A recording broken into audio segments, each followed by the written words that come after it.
नमस्कार, जेएलके media news में आपका स्वागत है। मैं हूं ईशा बांबा। आइए नजर डालते हैं खास खबरों पर। बढ़ते हैं सबसे पहले हेडलाइंस की ओर। केंद्रीय वित्त मंत्री निर्मला सीतारमण ने संसद में पेश किया आम बजट। इनकम टैक्स स्लैब में कोई बदलाव नहीं। वित्त मंत्री द्वारा पेश किए गए बजट को लेकर व्यापारी वर्ग और लोगों में रही मिली जुली प्रक्रिया। कुछ ने कहा ठीक तो कुछ ने कहा आम आदमी के लिए कुछ नहीं है बजट। सांबा जिले के सुंब क्षेत्र में सुविधाओं का अभाव। क्षेत्र में 90% नहीं है सड़कों का जाल। लोगों ने प्रदर्शन कर जताया रोष। गुरु रविदास सभा 16 फरवरी को मनाएगी। गुरु रविदास जी का प्रकाशोत्सव 13 फरवरी को आयोजित होगी शोभा यात्रा। सभा के पदाधिकारियों ने दी जानकारी। और अब खबरें विस्तार से। केंद्रीय वित्त मंत्री निर्मला सीतारमण ने संसद में आम बजट 2022 पेश किया है। इस बजट से खास तौर पर महिलाओं, किसानों, दलितों और युवाओं पर फोकस किया गया है। साथ ही निर्मला सीतारमण ने कहा है कि सभी का कल्याण ही हमारा लक्ष्य है। जानिए बजट में अब तक की गई बड़ी घोषणाएं। 60 लाख नौकरियां दी जाएंगी। अगले 3 साल में 400 नई पीढ़ी की वंदे भारत ट्रेन चलाई जाएगी। रक्षा क्षेत्र में मेक इन इंडिया के लिए निर्मला सीतारमण ने किया बड़ा ऐलान। बजट 2022 बजट में ऑटो इंडस्ट्री के लिए कई बड़ी घोषणाएं। ग्राहकों को फायदा। प्रधानमंत्री आवास योजना की अवधि फिर बढ़ी। अब इन लोगों के लिए बनेंगे 80 लाख मकान। बजट 2022 आरबीआई इस साल जारी करेगा डिजिटल करेंसी। वित्त मंत्री ने किया ऐलान। बजट 2022 बजट में ऑटो इंडस्ट्री के लिए कई बड़ी घोषणाएं और ग्राहकों को इसका फायदा होगा।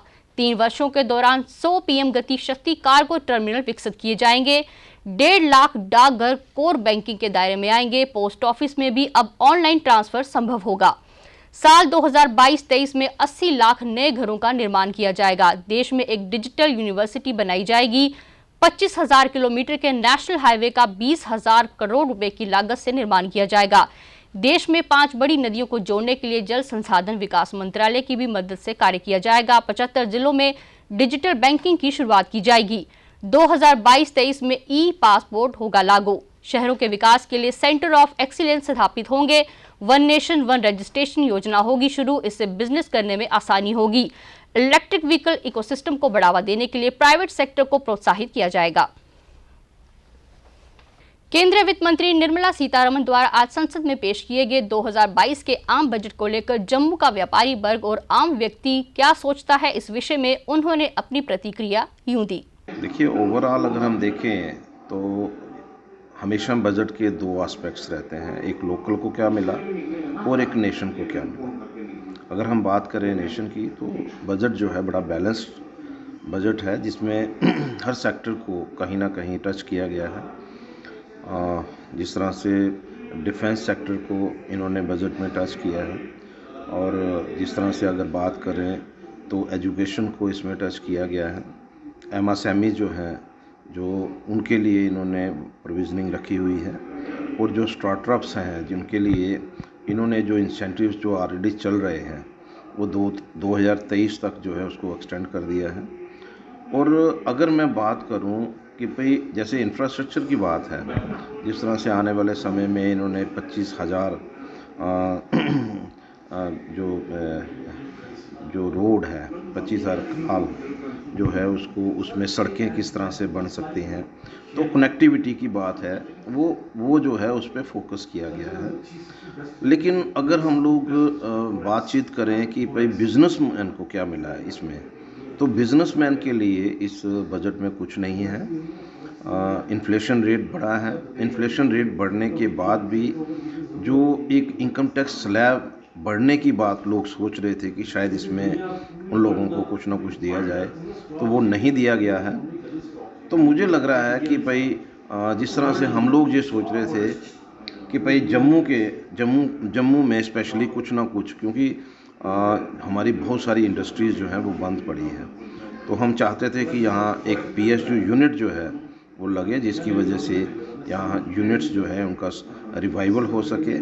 और सबसे बड़ी बात ये हुई है कि इस 2 साल के अंदर बिजनेसमैन ने बहुत ज़्यादा सफ़र किया है। ऐसा इंसेंटिव, कोई भी ऐसा मैं कहूँगा कि पैकेज जो है वो सेंट्रल गवर्नमेंट की तरफ से इस बजट में नहीं रखा गया है।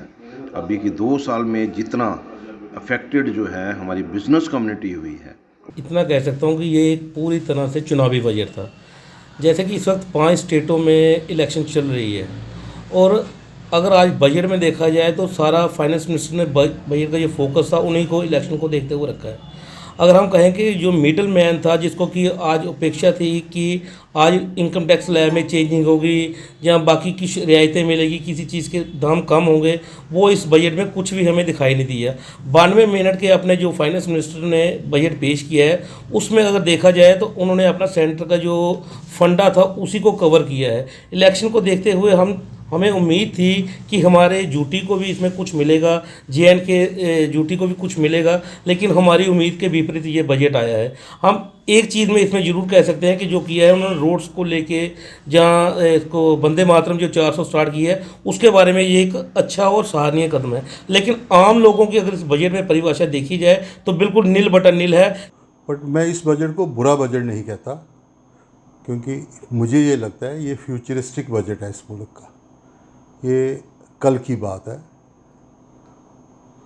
आपने डिफेंस एक्सपेंडिचर कंट्री में बढ़ा दिए हैं कि हम चारों जम्मू के लोग चारों तरफ एनिमीज़ नेशंस हैं हमारे, हमें प्रोटेक्शन चाहिए, हमें स्ट्रॉन्ग डिफेंस चाहिए।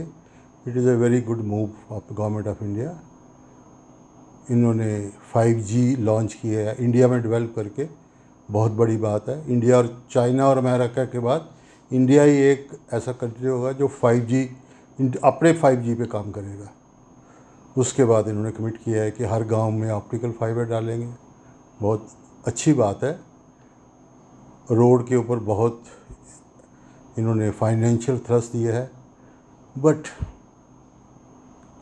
इस मुल्क में बहुत कम लोग हैं जो टैक्स देते हैं, बहुत उनका नंबर बहुत थोड़ा है, वो शायद 2% है या 4% है। सीतारमन जी ने जो बजट पेश किया है उसकी जितनी तारीफ़ की जाए उतनी कम है। उन्होंने बहुत ही एक अच्छा और लोगों को सहूलत देने वाला बजट आज उन्होंने पेश किया है। मैं उनको बहुत बहुत मुबारकबाद देता हूं और उनका धन्यवाद करता हूं कि उन्होंने डायमंड की पॉलिश को भी सस्ता किया है और किसानों को भी बहुत राहत दिया है। उनकी खाद की जो कीमतें हैं वो भी घटाई हैं। मैं समझता हूं कि कोरोना काल के अंदर जैसे मुश्किलें आई हुई थी उसको देखते हुए बहुत ही अच्छा बजट दिया है।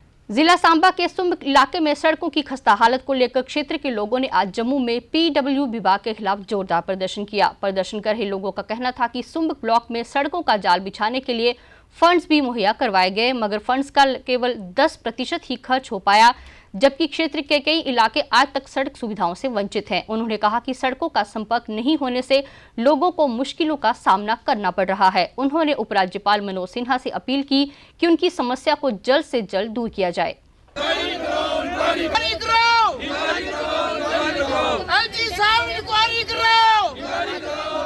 देखिए, हमारे सांबा का एक ब्लॉक है सुंब, जिसमें आज तक रोड की कनेक्टिविटी ही नहीं है।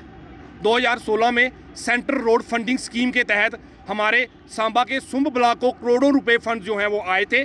2016 में हमारे रोड का काम शुरू हुआ था, आज 2022 हो गया है। वहाँ पे अभी तक मात्र 10% जो काम है वो रोड का किया गया है।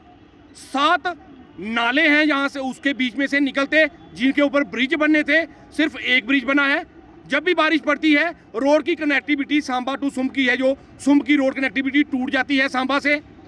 हमारी LG साहब से रिक्वेस्ट है कि इन पैसों की इंक्वायरी करवाई जाए और पता लगे कि आखिरकार वो पैसे गए कहाँ, हमारा रोड क्यों नहीं बन पाया। और जम्मू एंड कश्मीर गुरु रविदास सभा के प्रधान पीरा दित्ता ने आज एक प्रेस कॉन्फ्रेंस कर संबोधित किया, जिसमें उन्होंने पत्रकारों को जानकारी दी कि गुरु रविदास सभा 16 फरवरी को गुरु रविदास जी का प्रकाश उत्सव मनाने जा रही है। उन्होंने कहा कि इस सिलसिले में 13 फरवरी को एक शोभा यात्रा निकाली जाएगी, जो शहर के विभिन्न इलाकों से होकर निकलेगी। उन्होंने लोगों से अपील की कि वे शोभा यात्रा में बढ़ चढ़कर भाग लें और प्रकाश उत्सव की रौनक को बढ़ाएं। मैं आपके मीडिया द्वारा तमाम बरादरी से और तमाम जम्मू के समाजी संस्था से और जम्मू की जनता से अपील करता हूं कि वो 13 तारीख शोभा यात्रा है, उस दिन भी बढ़ चढ़ कर हिस्सा लें। कृष्णा नगर से यात्रा शुरू होगी और बाज़ार के मेन बाज़ारों से होकर वापस इधर ही आए। तो तमाम बरादरी से, तमाम जम्मू निवासियों से अपील है कि 13 और 16 तारीख, 16 फरवरी है गुरु महाराज का प्रकाश दिवस, उस दिन बढ़ चढ़ कर हिस्सा लें और दूसरा कोविड का भी पालन करें। जिस दिन आए अपना मास्क जरूरी पाएँ। बीएसएफ सीआईएसएफ एस्पिरेंट्स ने आज फिर अपनी मांगों को लेकर उपराज्यपाल प्रशासन के खिलाफ प्रदर्शन किया। प्रदर्शन कर रहे युवाओं का कहना था कि उन्हें ज्वाइनिंग लेटर दी जाए ताकि वे अपनी नौकरी कर सकें। उन्होंने कहा कि अगर सरकार ने उनकी मांग पूरी नहीं की तो वे अपना आंदोलन और तेज करने पर विवश हो जाएंगे। प्रदर्शन कर रहे युवाओं ने अपनी मांग पत्रकारों को भी बताई।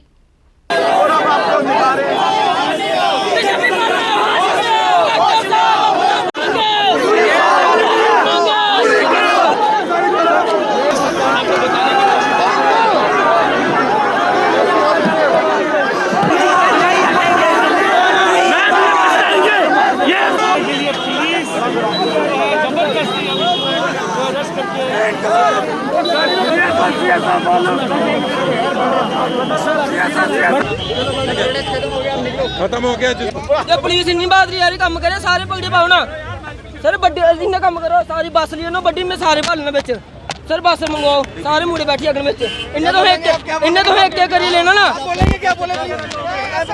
सर। जब तक साड़ी मांगा पूरी नहीं होंगी अं ज्वाइनिंग नहीं दी जाती है, लगातार प्रोटेस्ट होने रोक नहीं था।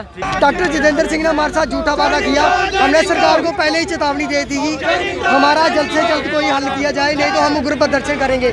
ये हमारा मकसद यही था कि हमारा काम अब तक नहीं हुआ। हम सरकार को 2 दिन की चेतावनी और देते हैं कि जल्द से जल्द हमारा काम किया जाए। जय हिंद, जय भारत।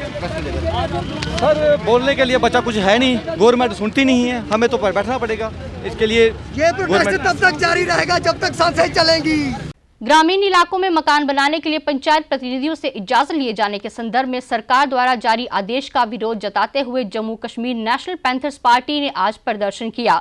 प्रदर्शन की अगुवाई कर रहे हर्षदेव सिंह ने कहा कि ये फैसला ठीक नहीं है, इससे भ्रष्टाचार को और बढ़ावा मिलेगा। उन्होंने कहा कि वे इस फैसले का विरोध करते हैं और मांग करते हैं कि सरकार इस आदेश को वापस ले। प्रदर्शन की अगुवाई पैंथर्स पार्टी के चेयरमैन हर्षदेव सिंह कर रहे थे।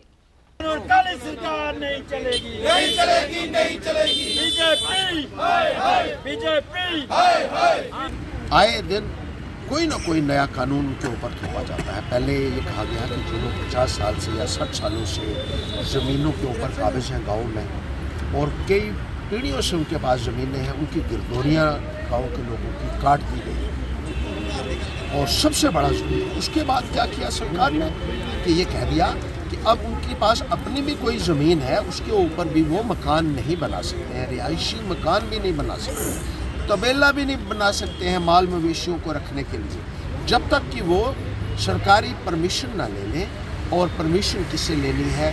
पटवारी से परमिशन लेंगे, ग्राम सेवक से परमिशन लेंगे, सरपंच से परमिशन लेंगे, और उसी के बाद जो है अगर उनको ये सारी परमिशनें मिल जाती हैं, उसी के बाद अपने मकान का काम शुरू कर सकते हैं। किस किस्म के काले कानून भारतीय जनता पार्टी की सरकार बना रही है। और अगर उनको दुकान बनानी है गांव के अंदर, वो तो नामुमकिन सी बात है, क्योंकि दुकान बनाने के लिए एसडीएम से परमिशन, बीडीओ से परमिशन, तहसीलदार से परमिशन, टाउन प्लानर से परमिशन, जो गांव में होते ही नहीं है टाउन प्लानर्स। किस किस्म के कानून बना रही है ये भारतीय जनता पार्टी की सरकार? लोगों की सरकार भलाई के लिए होती है, लेकिन यहाँ लोगों को लगातार पहले आधार कार्ड के नाम पर इतना प्रताड़ित लोगों को किया गया, इतना हैरास लोगों को किया गया, कई महीने सालों तक लोगों को बुलाया जाता रहा। और इसी तरीके से अलग अलग कानून, पिछले दिनों आपने देखा होगा कि न केवल गांव में लोगों को तंग किया जा रहा है, बल्कि स्कूल गांव में बंद कर दिए गए हैं, जिसकी वजह से गांव के बच्चों की पढ़ाई जो है पूरी तरीके से प्रभावित हुई है। बार एसोसिएशन राजौरी ने आज एक प्रेस कॉन्फ्रेंस को संबोधित किया, जिसमें एसोसिएशन के सदस्यों ने जम्मू के रूपनगर इलाके में गुज्जर बकरवाल समुदाय के जेडीए विभाग द्वारा गिराए गए मकानों को लेकर कड़े शब्दों में निंदा की। बार एसोसिएशन के सदस्यों ने कहा कि गुज्जर बकरवाल समुदाय के लोगों के साथ नाइंसाफी हुई है और उपराज्यपाल मनोज सिन्हा ने भी इस सिलसिले में अपनी प्रतिक्रिया दी थी और कहा कि पीड़ितों को इंसाफ मिलेगा। उन्होंने कहा कि उपराज्यपाल पीड़ित लोगों को इंसाफ दिलाएं। बार एसोसिएशन के सदस्यों ने कहा कि राजौरी में कोर्ट बंद होने के कारण उन्होंने अपनी प्रेस कॉन्फ्रेंस देरी से की है। जम्मू के अंदर जो एक प्रोटेस्ट चल रहा है, जहां पे जेडीए ने एक सिलेक्टिव डिमोलिश ड्राइव चलाई थी, उसमें जहां इंसानियत सोच जो जराइम हुआ है, जहां इंसानियत का कत्ल हुआ है, जहां वहां के जो रिहाइश पसीर नुमाइश थे, जो आज के नहीं 47 से पहले के वहां पे रहने वाले थे, उन लोगों को बेघर किया गया, उनकी आशियाना लूट लिए गए। वहां जो मस्तूरात हैं, वहां जो हैवानात हैं, वो भी और बच्चे भी जो हैं, वो भी आज की इस शिद्दत सर्दी में बाहर बिलबिला रहे हैं। हम लोग वकला बरादरी भी और यहाँ के सारे शहरी भी, हम उनके साथ दिल के साथ और भरपूर उनकी इस जो एजिटेशन चल रहा है उसकी हम तायीद करते हैं। और हम एलजी साहब को बाजरिया मीडिया इस प्रेस कॉन्फ्रेंस के थ्रू हम एलजी साहब को ये इल्तिजा करते हैं कि बराए करम आपने अगर एक बड़े दिन में 26 जनवरी वाली स्पीच में आपने ये कहा था कि हम उन लोगों की बाज़ाबादकारी के बारे में सोचेंगे और उनके साथ गलत हुआ है, तो हमारी भी इस प्रेस के थ्रू हमारी इल्तिजा है कि बहुत जल्द, बहुत देर हो चुका है और बहुत जल्द उनको रिहेबिलिटेट किया जाए, उनको कंपनसेट किया जाए, क्योंकि ये लोग यहीं के रहायश पजीर हैं, कोई बाहर से आके बाज़ाबादकार नहीं हुए हैं। शिवसेना बाल ठाकरे के प्रधान मनीष साहनी ने आज दैनिक वेतनभोगी कर्मचारियों के समर्थन में सरकार के खिलाफ प्रदर्शन किया और मांग की कि दैनिक वेतनभोगी कर्मचारियों के लिए मिनिमम वेजेस एक्ट लागू किया जाए। उन्होंने कहा कि जम्मू कश्मीर को केंद्र शासित प्रदेश बने हुए 30 महीने हो चुके हैं, मगर कर्मचारियों को केंद्र शासित प्रदेश कर्मचारी का लाभ नहीं दिया जा रहा। उन्होंने सफाई कर्मचारियों की मांगों का भी समर्थन करते हुए कहा कि सरकार सफाई कर्मचारियों की जायज मांगे भी जल्द से जल्द पूरी करे। उन्होंने कहा कि अगर सरकार ने मांगे पूरी नहीं की तो वह लोग आंदोलन करने पर विवश हो जाएंगे। जो अस्थाई सरकारी कर्मचारियों को जो वेतन दिया जा रहा है, जो उनका दैनिक न्यूनतम वेतन है, उसको बढ़ाया जाए। और दूसरा, इसके साथ जो नगर निगम के कर्मचारी हैं, जो सफाई कर्मचारी हैं, जो लगातार अपनी मांगों को लेकर हड़ताल तक की जो है चेतावनी दे रहे हैं, उनकी मांगों को भी आज शिवसेना यहाँ से अपने पूर्ण समर्थन का ऐलान करती है। देखिए, जम्मू कश्मीर को 5 अगस्त 2019 के बाद यूटी बना दिया गया, मगर ये किस तरह का यूटी बनाया गया कि ना तो यहाँ सरकारी कर्मचारियों को यूटी के अनुसार भुगतान किया जा रहा है और ना ही जम्मू कश्मीर को राज्य का दर्जा दिया जा रहा है। हमारी मांग है जम्मू कश्मीर के उपराज्यपाल माननीय मनोज सिन्हा जी से, केंद्र सरकार से, कि अगर यूटी बनाया गया है तो यहाँ की जो न्यूनतम दैनिक वेतन है वो 225 से बढ़ाकर 600 रुपये किया जाना चाहिए, जैसा कि यूटी के दौरान किया जाता है। उसके साथ जो नगर निगम के जो अधिकारी हैं उनकी भी मांगे हैं, जिनको हम अपना पूर्ण समर्थन दे रहे हैं। आज बड़ी ब्राह्मणा के पुराने सड़क मार्ग पर आने जाने वालों को इन दिनों परेशानियों का सामना करना पड़ रहा है। सड़क मार्ग पर रेहड़ी फड़ी पर कारोबार करने वालों ने अपना सामान सड़क पर लगाकर रखा है, जिस कारण लोग परेशान हो रहे हैं। लोगों ने प्रशासन से गुहार लगाई है कि उनकी इस परेशानी का संज्ञान लें और इस पर कार्रवाई करें ताकि सड़क पर आसानी से आया जा सके।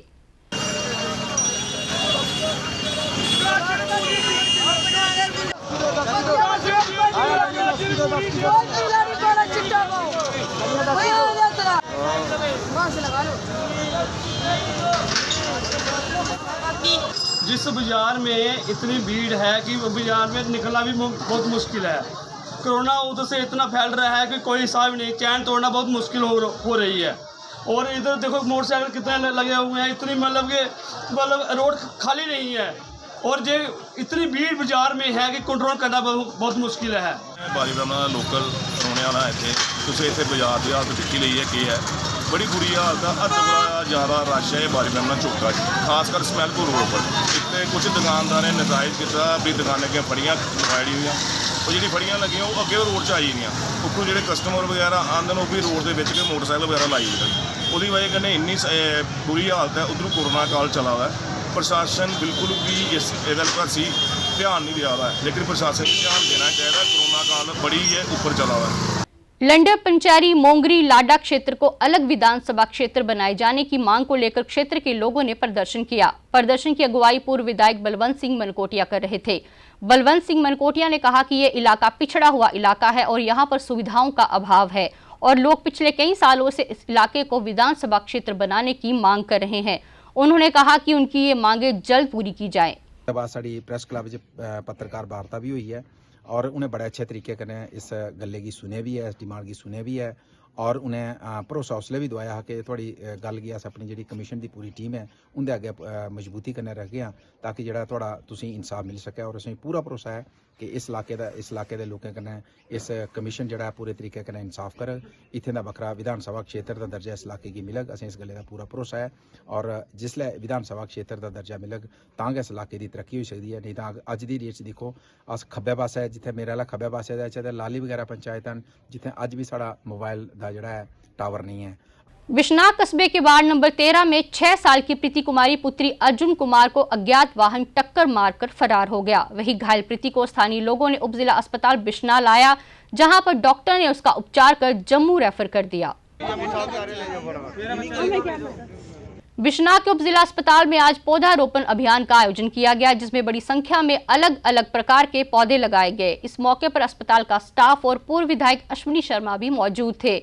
अश्विनी शर्मा ने इस मौके पर पर्यावरण को बढ़ावा दिए जाने को लेकर बात की और कहा कि हम सबको पौधे लगाने चाहिए और इस बारे में सभी को जागरूक भी करना चाहिए।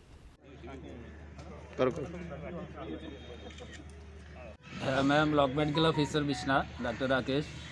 आज जैसे आप देख रहे हैं कि हमारे एक्स एमएलए साहब, आदरणीय एमएलए साहब, उनकी सुपरविजन में और इनके द्वारा हमने एक प्लांटेशन ड्राइव जो शुरू करवाई है एसडीएच बिश्नाह में। तो इसमें मेरे एक दिली ख्वाहिश थी कि ये जो एरिया है अदर दैन न्यू बिल्डिंग ये थोड़ा डेवलप नहीं था, तो उसी के चलते हमने ये पार्क थोड़ा ठेकेदार को बोल के बनवाया है। तो आज ये इसकी ग्रीनरी के लिए कुछ बूटे हमने लगाए हैं। इनके द्वारा इनिशिएटिव लिया गया और यहाँ आज एक प्लांटेशन ड्राइव जो है वो शुरू की गई है। यहाँ काफ़ी प्लांट्स जो हैं वो यहाँ लगाए हैं और जहाँ हॉस्पिटल में एक अच्छी हेल्थ फैसिलिटी जो लोगों को मिले और मिल रही है, जहाँ पे एक बहुत बड़ा टीकाकरण भी जो कोरोना महामारी में वैक्सीनेशन का जो काम चल रहा है वो भी जो स्तर पर यहाँ पे काम चला है वो चल रहा है। DDC chairperson doctor Shamshad Shah ने आज अपने क्षेत्र के लोगों के लिए 3 एडवांस लाइफ सेविंग एम्बुलेंसेस को झंडी दिखाकर रवाना किया, ताकि वह दूर दराज के इलाकों में रहने वाले लोगों के काम आ सके। शमशाद शाह ने कहा कि लोगों को बेहतर स्वास्थ्य सुविधाएं मिल सके, इसके लिए काम किया जा रहा है।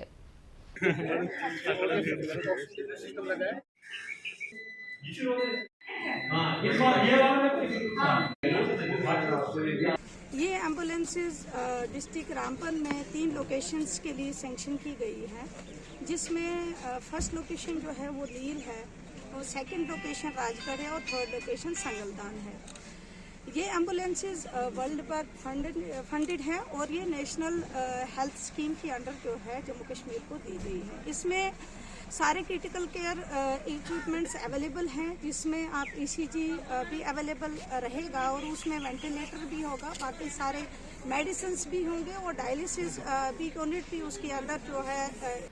वार्ड नंबर 2 के पार्षद जगदीश शर्मा ने अपने वार्ड में गलियों के निर्माण के काम की शुरुआत करवाई। गलियों के निर्माण में लगभग 17 लाख रुपए की लागत आएगी। जगदीश शर्मा ने इस मौके पर कहा कि उनके वार्ड में विकास के काम लगातार जारी है और वार्ड के विकास को प्राथमिकता दी जा रही है। आज हमने वार्ड नंबर 2 में 3 गलियों का जो ड्रेन का काम है वो शुरू करवाया है और इसमें एक Fotedar house to Radha Krishna temple 5/8 का ये काम है और दर्शन टू मस्जिद ये 776 का है और Sunny house to Suri house 351 का ये काम है जो आज हमने शुरू करवाए हैं। और ये वार्ड नंबर 2 जो एक श्रृंखला के तौर पर यहाँ पे काम चल रहे हैं और इसमें हमारे जो डिपार्टमेंट के लोग हैं उनका बड़ा साथ है, सहयोग है और साथ में जो मेरा परिवार है वार्ड नंबर 2 जिनकी वजह से मैं ये काम कर पा रहा हूँ, ये मैं सभी मतलब अपने लोगों को धन्यवाद करता हूँ और डिपार्टमेंट का भी धन्यवाद करता हूँ जो ये काम इम्प्लीमेंट हुए हैं। माघ माह के मौके पर सुचेतगढ़ मार्ग पर स्थित दुकानदारों की ओर से मंगलवार को एक विशाल भंडारे का आयोजन किया गया, जिसमें लोगों को भंडारे का प्रसाद वितरित किया गया। दुकानदारों ने बताया कि हर साल भंडारे का आयोजन किया जाता है और एक विशेष पूजा का आयोजन भी किया जाता है, जिसमें देश में सुख शांति की कामना की जाती है। ये हमारी जो मार्केट है बीएसएफ के सामने हम हर साल करते हैं, हर साल ये भंडारा करते हैं हम माघ महीने की महीने में। धर्म हमने विचार किया, आज अच्छा दिन लगा। हमने उसी हमारे इलाके की, हमारे देश की शांति के लिए हम ये भंडारा करते हैं। भंडारा चल रहा है, हम यही प्रार्थना करते हैं माता रानी से सब जगह शांति हो। और अब अंत में मुख्य समाचार एक बार फिर। केंद्रीय वित्त मंत्री निर्मला सीतारमण ने संसद में पेश किया आम बजट, इनकम टैक्स स्लैब में कोई बदलाव नहीं। वित्त मंत्री द्वारा पेश किए गए बजट को लेकर व्यापारी वर्ग और लोगों में रही मिली जुली प्रक्रिया। कुछ ने कहा ठीक तो कुछ ने कहा आम आदमी के लिए कुछ नहीं है बजट। सांबा जिले के सुंब क्षेत्र में सुविधाओं का अभाव, क्षेत्र में 90% नहीं है सड़कों का जाल, लोगों ने प्रदर्शन कर जताया रोष। गुरु रविदास सभा 16 फरवरी को मनाएगी गुरु रविदास जी का प्रकाशोत्सव। 13 फरवरी को आयोजित होंगी शोभा यात्रा, सभा के पदाधिकारियों ने दी जानकारी। इसके साथ ही जेल के मीडिया न्यूज का आज का अंक समाप्त हुआ। इजाजत दीजिए, नमस्कार। For more updates, do subscribe our YouTube channel and don't forget to hit the bell notification icon. And if you are watching this video on Facebook, do follow our Facebook page.